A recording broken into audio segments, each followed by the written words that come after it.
विषयी दोन शब्द सांगणार आहे, तरी तुम्ही शांतता राखावी अशी माझी नम्रतेची विनंती. जाधवांची कन्या, भोसल्यांची सून, शिवबाची माता, भाग्यातून कोणते हिंदवी स्वराज्याची पताका नवी मानाने डोलते. लक्षात नाही का मी जिजाऊ बोलते, मी जिजाऊ बोलते. आमचा जन्मच जाधवांच्या घरी झाला, तेव्हा आनंदाने घरादारात रांगोळी काढण्यात आला, तोरणं बांधण्यात आली, हत्तीवरून साखर वाढण्यात आली, अनंतनाथ जिजाऊ ठेवण्यात आलं. आईच्या खातीर आम्ही 6 भाषा शिकलो. शिवबाराजांचं सर्वात धाकटं रत्न. अतिशय कठीण परिस्थितीतून मात करून आम्ही शिवबाराजांना घडवलं.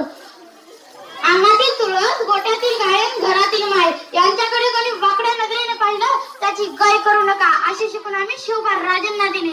त्यांचं सांगायचं म्हणजे एक होते राजे शिवाजी, भीती नव्हती त्यांना जगाची, पर्वा नव्हती परिणामाची, साथ होती आई भवानीची व जिजामाताची, वृद्धमेढ रोली स्वराज्याची. म्हणतात जय भवानी जय शिवानी असा म्हटला आमचा आणि मान